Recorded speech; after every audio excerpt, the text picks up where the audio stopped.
ព្រះបន្ទូលព្រះប្រចាំថ្ងៃគម្ពីរសុភាសិតជំពូកទី1នេះជាសុភាសិតរបស់សាឡូមោនជាព្រះរាជបុត្រាដាវីតស្ដេចសាសអ៊ីស្រាអែលសម្រាប់ឲ្យបានស្គាល់ប្រាជ្ញានិងសេចក្តីព្រានប្រដៅហើយឲ្យបានយល់អស់ទាំងសេចក្តីដែលត្រូវខាងយោបល់ក៏សម្រាប់ឲ្យទទួលសេចក្តីបង្រៀននៃគំនិតត្រឹមត្រូវនៃសេចក្តីសុចរិតសេចក្តីយុត្តិធម៌និងសេចក្តីទៀងត្រង់ហើយសម្រាប់ឲ្យមនុស្សឆោតល្ងង់មានសេចក្តីឆ្លៀវឆ្លាតនិងឲ្យមនុស្សកំឡោះមានតម្រេះហើយនឹងសតិបញ្ញត្តិនឹងថឹងប្រយោជន៍ឲ្យមនុស្សប្រាជ្ញបានស្ដាប់ហើយចម្រើនចំណេះឡើងឲ្យអ្នកណាដែលមានយោបល់បានដឹងដល់សេចក្តីទូលមានមាំទាំព្រមទាំងឲ្យបានយល់ពាក្យសុភាសិតនិងប្រាថ្នាអស់ទាំងពាក្យរបស់អ្នកប្រាជ្ញនិងពាក្យអកំបាំងទាំងប៉ុន្មានផងសេចក្តីកោតខ្លាចដល់ព្រះយេហូវ៉ានោះជាដើមចមនៃតម្រេះតែមនុស្សឥតបាកិតគេមើលងាយប្រាជ្ញានិងសេចក្តីព្រានប្រដៅវិញណែកូនអើយចូលស្ដាប់ពាក្យព្រានប្រដៅរបស់ឪពុកចុះកុំឲ្យកូនបោះបង់ចោលសេចក្តីដំបូលមានរបស់ម្ដាយឯងឡើយត្បិតសេចក្តីនោះនឹងបានជាគុណពាក់លើក្បាលឯងទុកជាគ្រឿងលម្អហើយជាខ្សែប្រដាប់ពាក់នៅកឯងកូនអើយបើមនុស្សមានបាបបបួលនាំឯងកុំឲ្យព្រមតាមគេឡើយបើគេថាចូលមកជាមួយនឹងយើងចុះយើងនឹងរងចាំឱកាសកំចាយឈាមយើងនឹងអែបលោបដោយសម្ងាត់ដើម្បីចាប់មនុស្សដែលឥតទោសដោយឥតផេតយើងនឹងលេបគេទាំងរស់ដូចជាស្ថានឃុំព្រលឹងមនុស្សស្លាប់ហើយទាំងមូលផងដូចជាពួកអ្នកដែលចុះទៅក្នុងរណ្ដៅយើងនឹងបានប្រទះឃើញមានតម្លៃគ្រប់យ៉ាងសំទោសប្រទេសរបស់មានតម្លៃគ្រប់យ៉ាងក៏នឹងបំពេញលំនៅយើងដោយរបបចូលឯងចូលមកក្នុងពួកយើងចុះយើងនឹងមានថង់ប្រាក់តែមួយប៉ុណ្ណោះ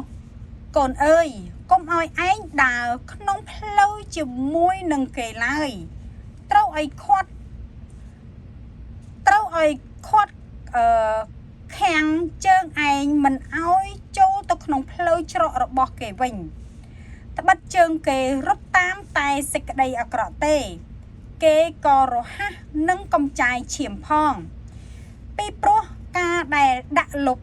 នៅចំពោះសត្វហើរឲ្យវាឃើញនោះឥតប្រយោជន៍ទេ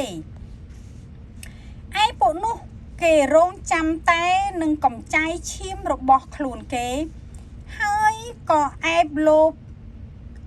ដោយសម្ងាត់ដើម្បីនឹងបំផ្លាញជីវិតខ្លួនគេវិញចំណែកអស់អ្នកដែលលោភចង់បានកម្រៃដ៏យ៉ាងនោះកម្រៃក៏យ៉ាងនោះដែរសេចក្តីនោះនឹងដកយកជីវិតចេញពីអស់អ្នកដែលបណ្ដោយតាមផងប្រាជ្ញាតែងបន្លឺឡើងនៅក្នុងផ្លូវក៏បញ្ចេញសំឡេងនៅទីធ្លាប្រាជ្ញាស្រែកប្រកាសនៅទីផ្លូវប្រសពទ្រហឹងអង្គរនិងនៅមាត់ទ្វារក្រុងឯនៅខាងក្នុងទីក្រុងនោះក៏បញ្ចេញពាក្យថាអោមនុស្សឆោតល្ងង់អើយតើនឹងស្រឡាញ់សេចក្តីឆោតល្ងង់នោះដល់កាលណាទៀតឯពួកមនុស្សចំអក គេនឹងចូលចិត្តខាងសេចក្តីល្អលើយហើយមនុស្សកំឡៅក៏ចេះតែស្អប់ក៏ចេះតែស្អប់ដល់ការចេះដឹងដល់កាលណាអញបន្ទោសនោះចូលឲ្យឯងរាល់គ្នាបែបខ្លួនស្ដាប់តាមចុះណែអញនឹងចាក់វិញ្ញាណអញទៅលើឯងរាល់គ្នាហើយឲ្យឯងរាល់គ្នាបានយល់ពីអញពីព្រោះអញបានស្រែកហៅតែឯងរាល់គ្នាមិនព្រមស្ដាប់ទេអញបានហុចដៃទៅតែឥតមានអ្នកណារវល់សោះឯងរាល់គ្នាក៏បោះបង់ចោលអស់ទាំងដំបូលមានរបស់អញចេញ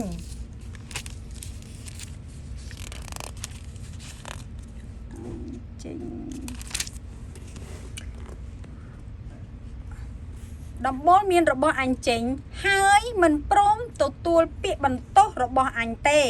របស់អញដែរសំទោសដូច្នេះ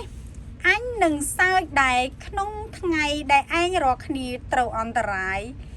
អញនឹងចំអកឲ្យក្នុងកាលដែលឯងរាល់គ្នាកើតមានសេចក្តីផិតភ័យផងគឺក្នុងកាលដែលសេចក្តីផិតភ័យមកលើឯងរាល់គ្នាដូចជាព្យុះសង្គ្រាចហើយសេចក្តីអន្តរាយរបស់ឯងរាល់គ្នាមកដូចជាខ្យល់គួចក្នុងកាលដែលសេចក្តីលំបាកនិងសេចក្តីទុក្ខព្រួយមកគ្របសង្កត់លើឯងរាល់គ្នាខណៈនោះគេនឹងអំពាវនាវដល់អញតែអញមិនព្រមឆ្លើយសោះគេនឹងស្វែងរកអញអស់ពីចិត្តតែគេនឹងរកអញមិនឃើញឡើយពីព្រោះគេបានស្អប់ការចេះដឹងហើយមិនបានរើសយកសេចក្តីកោតខ្លាចដល់ព្រះយេហូវ៉ាទេគេមិនបានយកចិត្តទុកដាក់នឹងដំបូលមានរបស់អញឡើយក៏បានមើលងាយសេចក្តីបន្ទោសរបស់អញដែរហេតុនោះបានជាត្រូវឲ្យគេស៊ីផលនៃផ្លូវរបស់ខ្លួនគេវិញហើយគេនឹងបានឆ្អែតដោយកិច្ចការរបស់ខ្លួនត្បិតឯពួកឆោតល្ងងនោះការថយទៅវិញរបស់គេនឹងសម្លាប់គេទៅហើយចំណែកមនុស្សកំឡៅនោះសេចក្តីសុខស្រួលរបស់គេនឹងឲ្យគេវិនាសដែរតែអ្នកណាដែលស្ដាប់តាមអញនោះនឹងនៅដោយសេចក្តីសុខពិតហើយនឹងមានសេចក្តីសម្រាកឥតភ័យខ្លាចចំពោះការអាក្រក់ឡើយអាមែន